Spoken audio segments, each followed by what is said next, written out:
So being ready, being prepared, investing in resilience and preparedness saves lives. Resilience and cost efficiency are enemies because in resilience we need to create redundancies.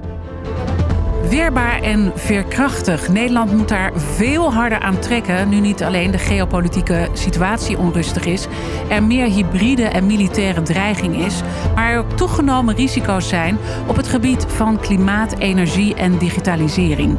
En daar is de inzet van heel Nederland nodig. Doen we dat niet, dan kan onze samenleving echt ontwricht raken en staat onze veiligheid op het spel. Over deze zaken gaan we het hebben in de podcast Weerbaarheid en Veerkracht. Mijn naam is Diana Matroos, journalist en host van deze podcast. En ik zit hier samen met een bijzondere gast, de staatssecretaris van Binnenlandse Zaken van Roemenië, die veel ervaring hebben op dit punt en daar kunnen wij als land van leren. En daarom switch ik nu naar het Engels. Today, we have a very special edition of our podcast series about safety and resilience in the Netherlands because of a very special guest who happened to be here in the Netherlands at the moment. And he is the State Secretary of the Ministry of Internal Affairs of Romania, Dr. Raed Arafat. Welcome. It's such an honor to have you in this series because you have a lot of expertise when it comes to the topic we are addressing. So really happy to talk with you. And also with us is IJle Stelstra, the director of the NIPV, the National Institute of Public Safety here in the Netherlands. So again, Mr. Arafat, we're so honored to have you here and talk about the resilience in geopolitical difficult times and also in combination with a lot of other risks involving our climate, energy and a more digital world. And certainly we can learn from your experience because also you have a special department who works on the resilience. But before we talk about this department, what was the moment that you realized that much more had to be done in your country to be resilient? Well, I think that this is something which happened step by step. First, I was looking at the emergency medical system, and it was clear that the system is not doing its best to face the demand of the population, whether we are talking about every day's work or when we have mass casualties or mass response to a large number of patients. And we started changing the system mainly in 2007 till 2014 through the Ministry of Health and to integrate all the components of the emergency medical response system. And I think that we improved a lot to be able to deal with larger number of patients and to be more flexible and better equipped and better trained. And slowly after that, we started looking at the rest of the system. And this is when our department was created in the Ministry of Internal Affairs in 2014. And this is where we integrated the emergency medical response together with the rest of the response system and preparedness, like civil protection, fire service, air rescue, mountain rescue, and so on. And we created a department which is meant to prepare for disasters, but at the same time to deal with the daily work and the daily response in an integrated manner. Because what we thought that you cannot just integrate services when you have a disaster. You need the practice of every day. Mm-hmm. You need that your system functions every day. You need to know what is the level of your system and what you need to improve from the small emergencies you have so that you can deal with the large emergencies you may face. And we know that in the last period, we had the pandemic. Yeah. We had the refugee crisis caused by the aggression of Russia over Ukraine. And we were the department which dealt operationally with both, together with other ministries and other institutions. And we could see more and more that we need to prepare even better than we are prepared and to continue building up our system. So it's evolving during the years and it started small and then it... Yes. Was there a special cause during the installment of this special department? Yes, there was an incident where the emergency system was accused. It was a small incident. It was an airplane which fell in the mountains with a team of doctors going to prelevate organs from a city in Romania. from Oradea, which is about 400 kilometers away from Bucharest. And they crashed on their way. And the search and rescue lasted not so long. It was about 5 hours till we found them in the mountains. And there was a lot of talk about the integration of the response. And this is when the Prime Minister at that time decided that we need to bring everybody together. So that was the trigger. Though the trigger was a small one, the impact is very huge on the large system. And it was an idea we always had that we need to integrate the system, but that trigger allowed us to go to the next step, which is not easy to do in many countries because institutions don't accept easily to be integrated between each other. It is one of the big challenges to have people from different professions, different institutions sitting around the table and accepting that they need to work in an integrated manner and they need to have a single coordination. So here also, of course, the director of the NIPV, and we also talked a lot about this. And when you tell about this situation here in Romania, how it's organized, you are so enthusiastic about it. Maybe a little bit jealous about the situation they have here in Romania compared to our situation here in the Netherlands. Yes, I'm jealous. In 1953, after our biggest disaster, we thought building dikes will keep the Netherlands safe. So we did a lot in the risk management, but not a lot in the response. Everyone can keep his own spot. We built safety regions because of the 2 disasters in Volendam and in Enschede, the firework disaster. But we don't have an integrated system. We have very much focus on economics in the Netherlands, but not on the integration of safety. And that's why I'm very jealous of Romania. They have that integrated system. Yeah, and that's why we can learn a lot of lessons from your expertise. And it also raises a lot of questions. And one of the questions comes from an expert in the field of safety and resilience, Professor Michel Duckers. My work as a professor in Groningen is linked to several organizations, including the National Institute for Public Safety, NIPV in Dutch. I'm really curious, what have you experienced in your own country when it comes to the aftermath of disasters, where you think, well, this is actually something I would like to share with my colleagues elsewhere?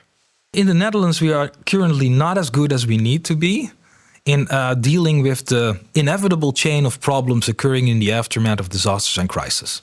And this is also a problem that exists beyond the Dutch borders. Recently, I had interviews with disaster researchers in Australia and Croatia.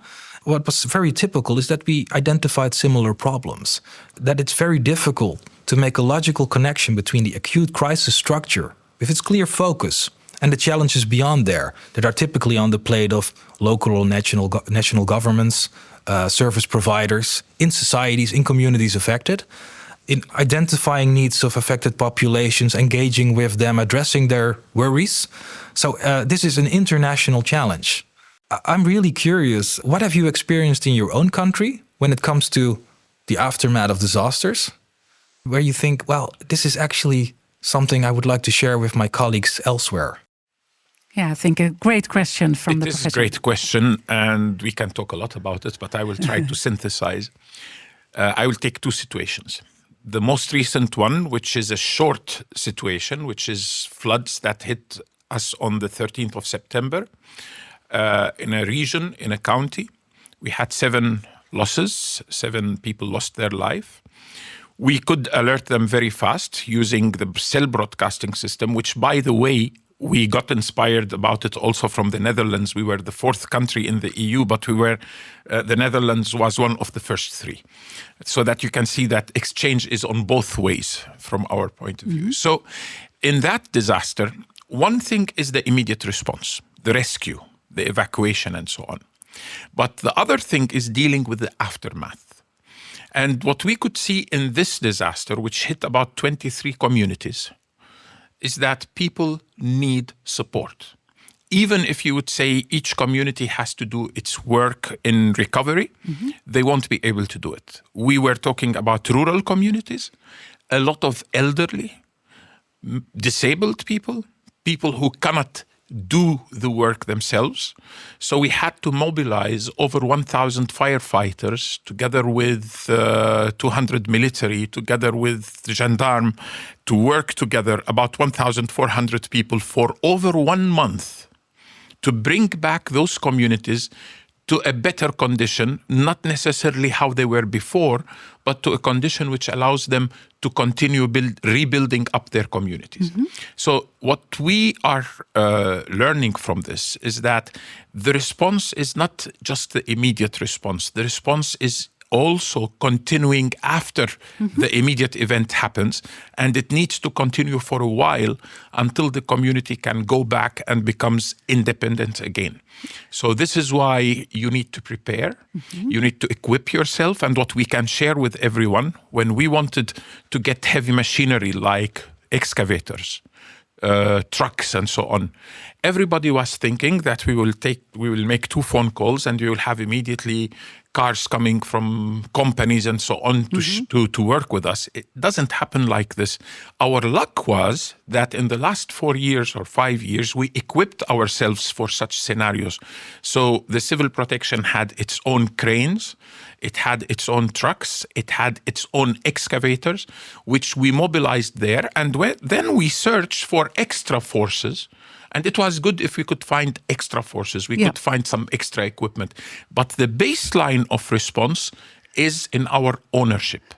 And we can mobilize it immediately. We are not depending on other resources which we don't know when we need them, if we will find them. So is also the command of control, is this organized in a national manner? In a national manner. Yes, so the command and control is national. Of course, each county, we have 41 counties or provinces, each county has its own mechanism for command and control. But once you have a major disaster, the command and control can go higher because we mobilize the whole country.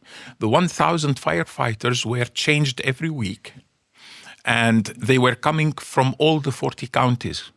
So the impact on each county was low, that we were taking from each county maybe 20 firefighters and so on, or 30 or so on. But the impact on the area which we were helping was very high because we concentrated a big force there. The second example I will give is the pandemic. The pandemic, the difference between the pandemic and the flood is that the pandemic was a long-term disaster with a lot of patients coming by waves into hospitals and so on. So we had first, second, third, fourth wave. The fourth wave was the worst of them.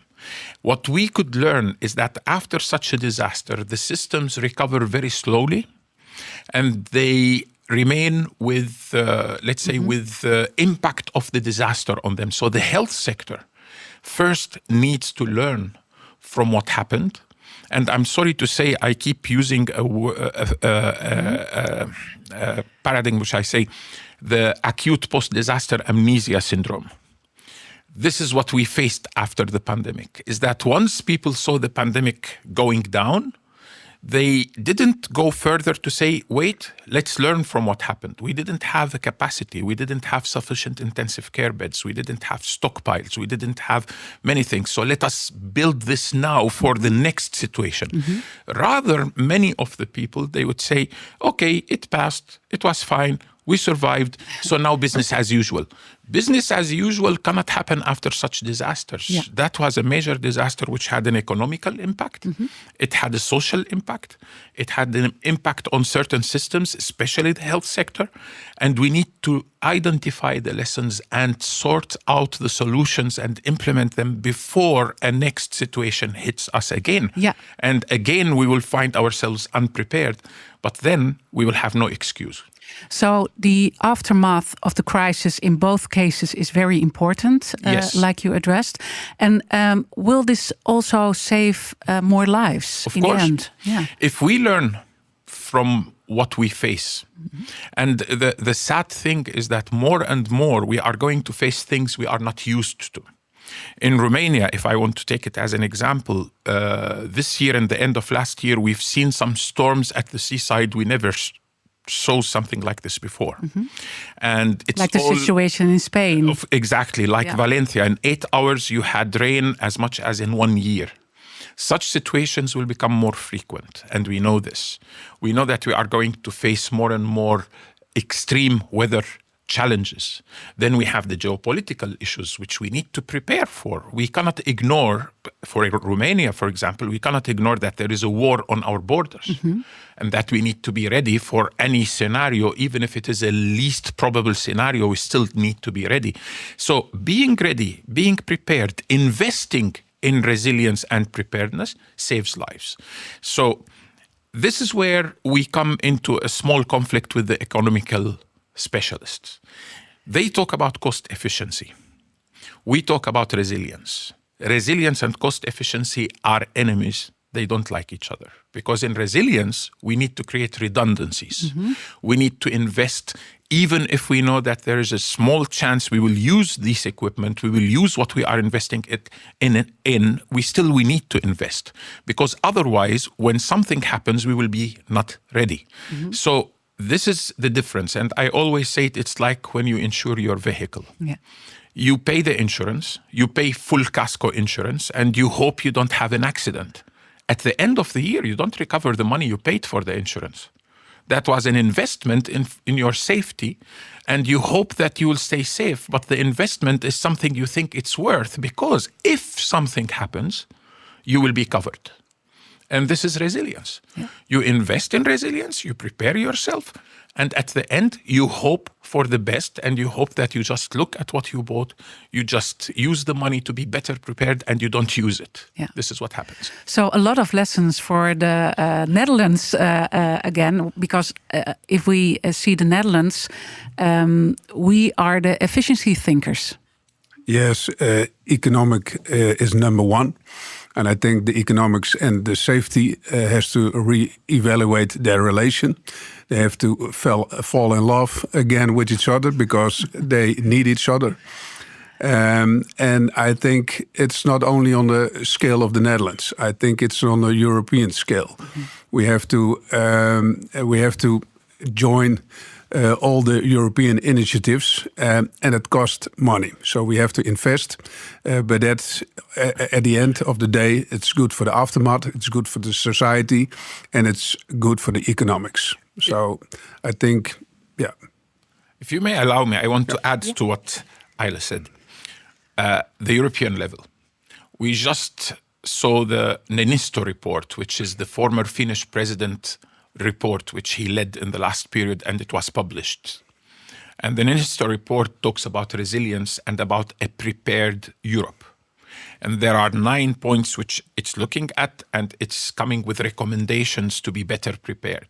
Now that report needs to be implemented. The conclusions of that report need to be implemented, and this means investment. So what IJle is saying is exactly what needs to happen. We need to identify funding for preparedness. Preparedness is not a simple issue. It costs, but it's our safety and it's our lives. And is this the same principles like NATO, the guidelines we see in NATO? It looks at what NATO did, but of course it looks at a wider issue, and it looks at technical issues as well. So they are not excluding, they are completing each other. So the NATO resilience baselines, the 7 baselines, and what Niinisto is saying in his report are convergent. And we need to find the solutions to implement those recommendations at national levels and at European levels. I mean, the report can be adapted to national level, and then it can, of course, be enlarged to be the European preparedness issue, which we want to address in the future. Again, you really explained very clearly how important it is to also prepare yourself for the crisis after the first crisis, the aftermath, and it can also save lives. Are there more elements about saving people in a way mentally in the aftermath that will really rebuild the community in a better way? Of course. And this is where we need to work with the whole society. and we need to have what we call the whole of society approach in response. Maybe I can have a moment, because we have an expert that has a question, and it's about the whole of society. Okay. So sorry for interrupting. No problem. Interrupting you. And this is also an expert in the field of resilience. My name is Paul Gelton. I'm Program Director Increasing National Resilience in the Netherlands. And my big question is, how do you coordinate in such a way that you reach the goal of having an effective civil protection organization? There are a lot of stakeholders active on our field, and they have all kinds of interest. And it ranges from different departments to the non-governmental organizations, but also the civil society. And how do you coordinate in such a way that you get a strategy which is effective in reaching your goal to have an effective national civil protection organization? Yeah, he's addressing also the Yes. whole of society approach. Well, it depends on how you build up your system, and I will give you by example how it is. In case we have a major disaster, we have a national committee leading the coordination. That national committee is under the Prime Minister. On that committee, we have all ministries, all stakeholders, and other institutions, not only the ministries. Now that is one level, where we bring all government together, and they know that on our crisis management center, if we need them, they have to be there. So by legislation, we have a piece of law which is called the Government Decision 557, and you will see all risks we have.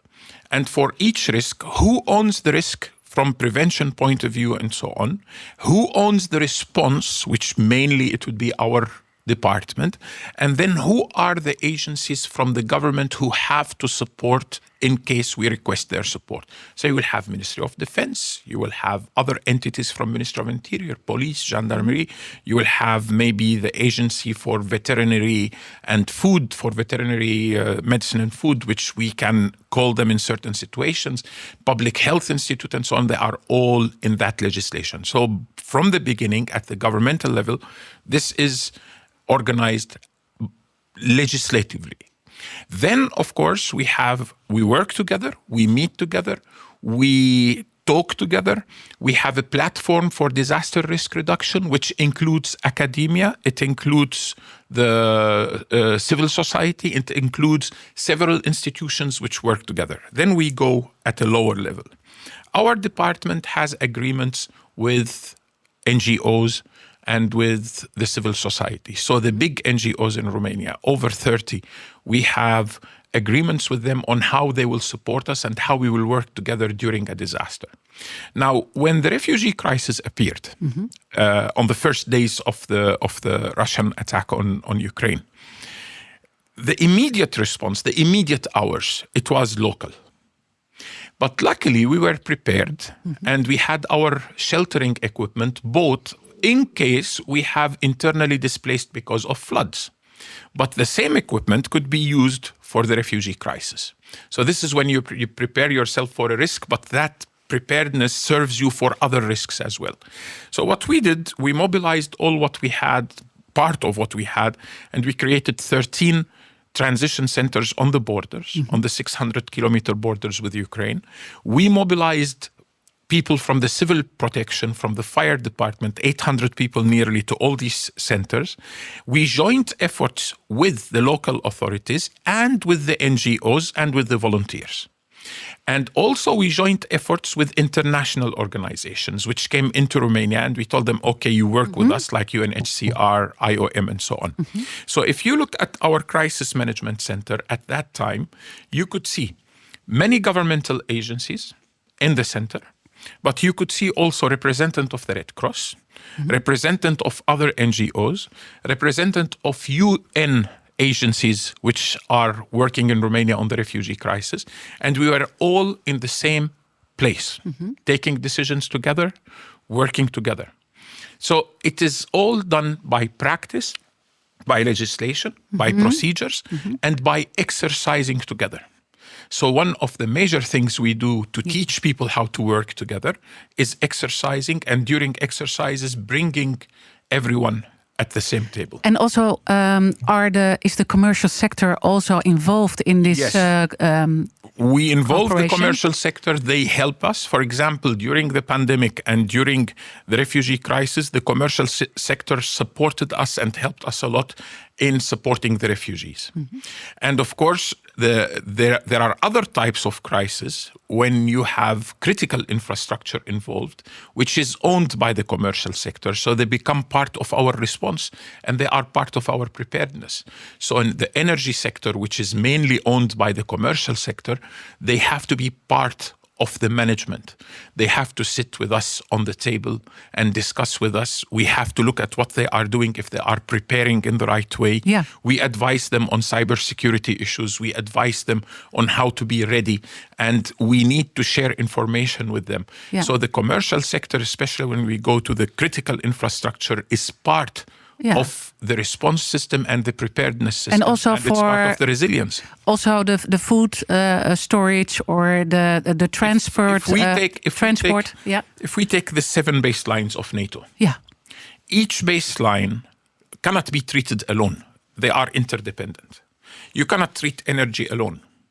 If I look at mass casualties, energy is needed for treating mass casualties. If I look at food and water, I need energy. I need transport for food and water. So the 7 baselines are interconnected. In each of these baselines, the private sector has a share. And they have to talk, work with us, and we have to work with them. We have to tell them what are our expectations. So, for example, for food and water, we had several meetings with the companies which are main importers, exporters of food, water, and especially food items.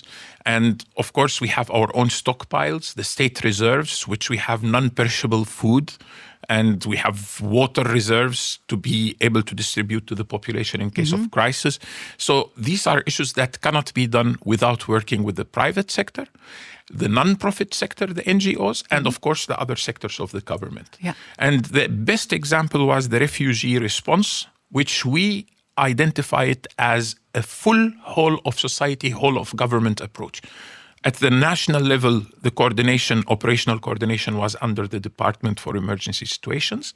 The Chancellery of the Prime Minister was responsible for law modifications and many other things for integration for medium and long term to be able to allow the Ukrainians to have access to education for their children, to have access to treatment, to the health sector. So there was a group working at the same time with us. We were managing the response. They were managing the preparedness for the medium and long term. And then when we go down, we worked with the county authorities, local authorities, down to the individuals who were taking people and housing them in their houses and so on.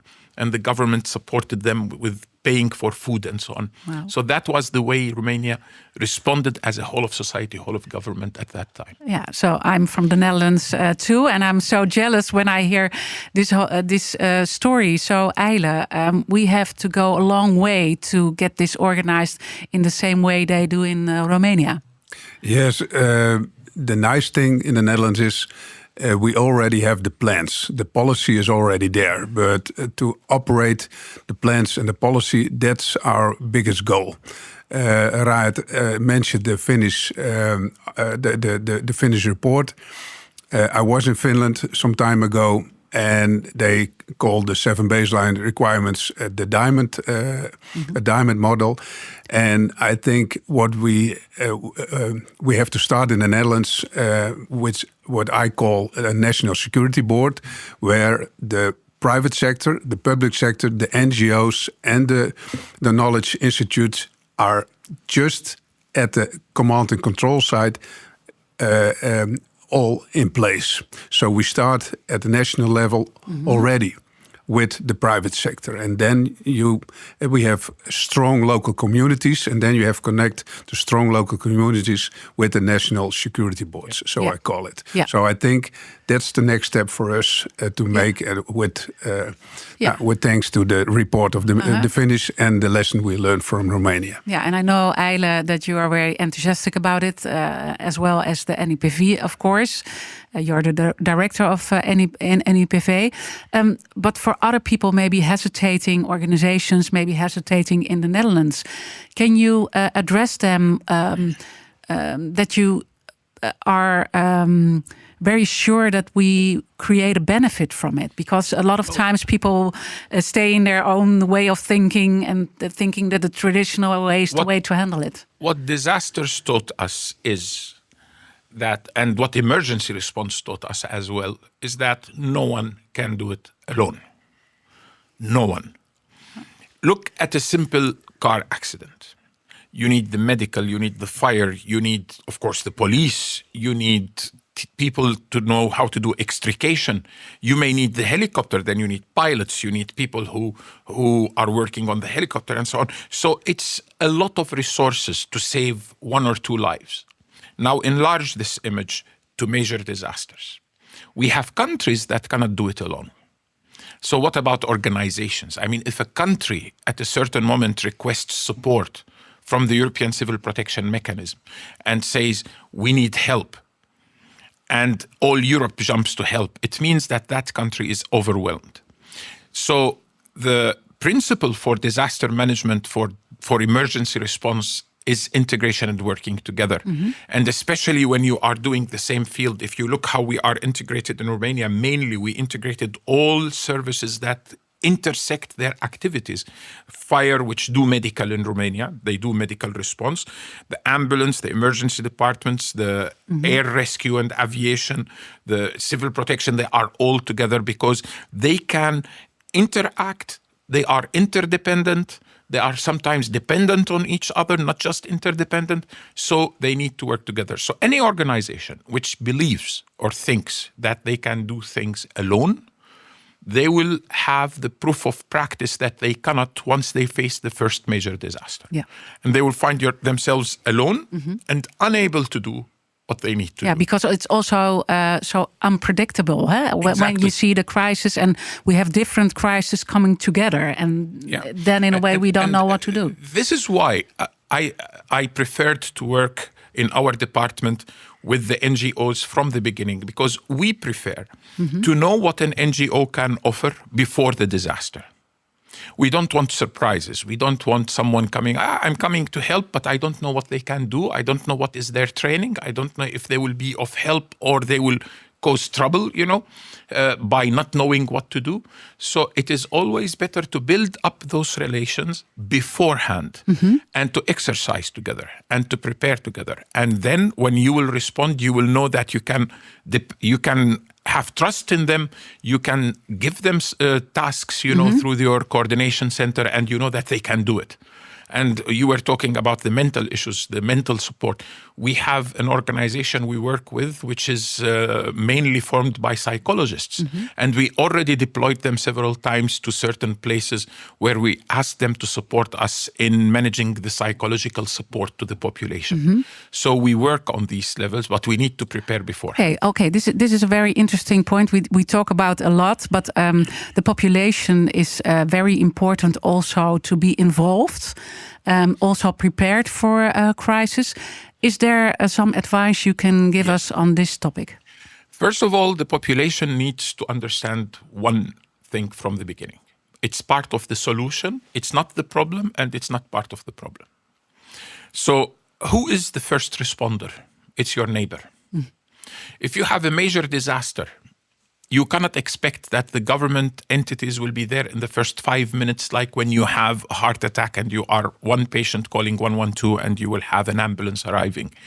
When a whole society is impacted, when a whole community is impacted, of course, first operations will go for immediate rescue.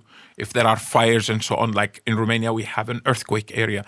So after an earthquake, it's clear that we will direct our services initially for immediate rescue. Now, of course, many people will need help. Who is going to help? They need to prepare themselves. So this is the first step. They need to have their own stockpiles for at least 72 hours, food, water. medications, if they take medications, batteries, lights, and so on. And they need to help their neighbors. They need to know how to help their neighbors.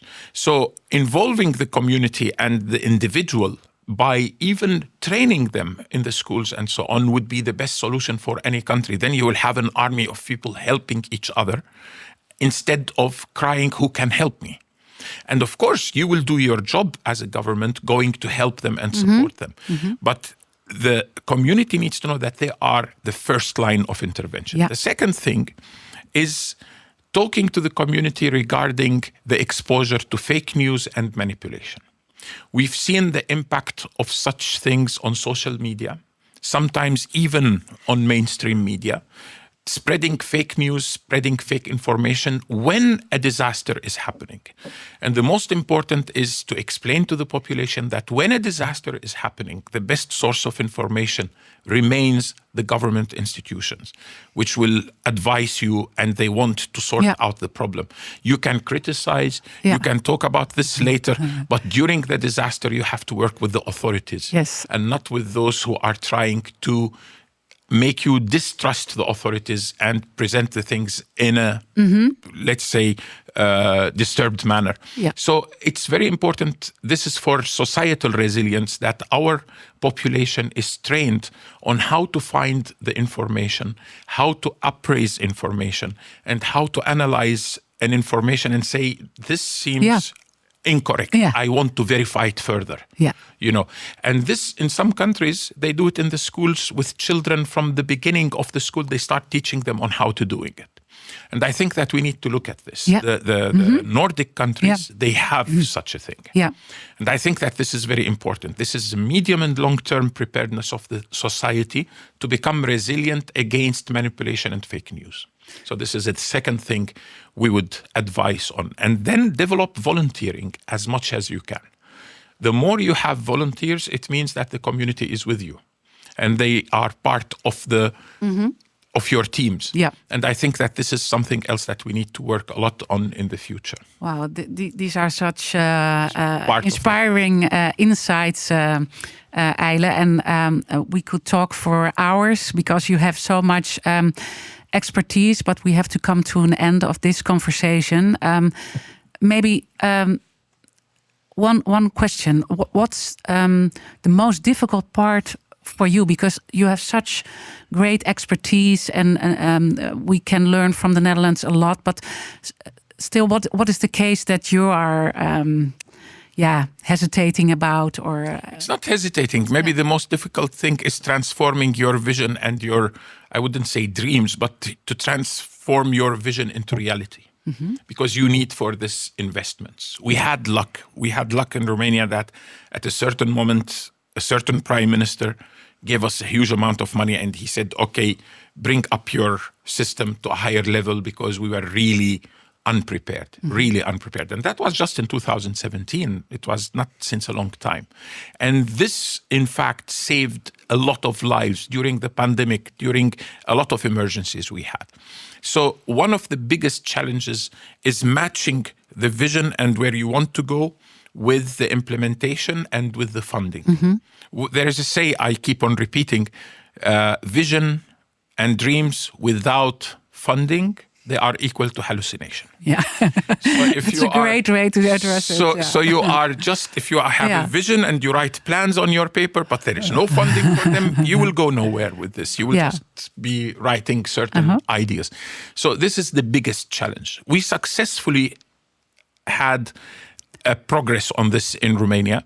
But then the issue is that people need to understand, especially the politicians and the finance ministries, this is not a one-time shot. This is a continuous financing.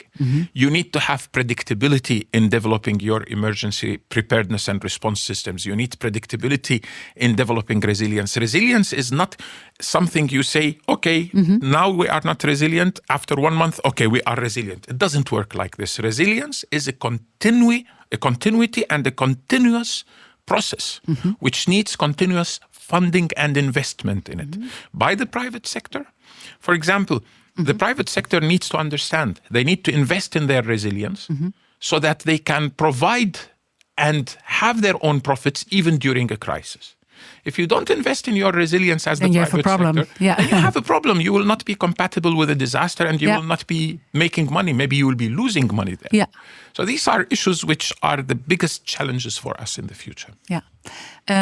IJle, is there something you want to conclude or address? No, my conclusion is it has to be joint in an integrated system.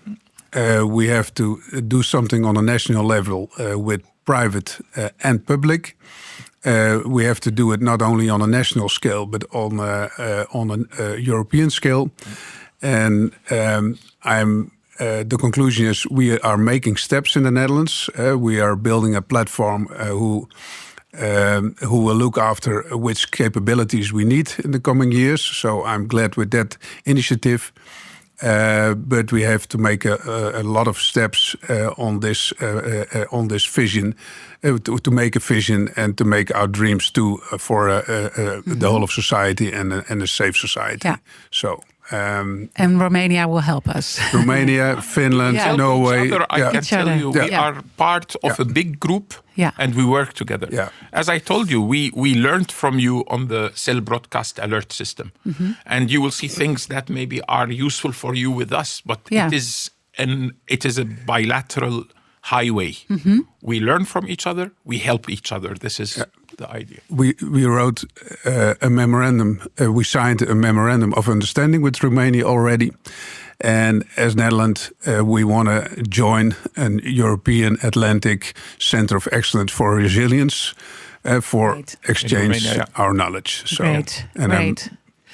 We talked a lot about resilience, a lot about safety. Does the time we are living in worry you?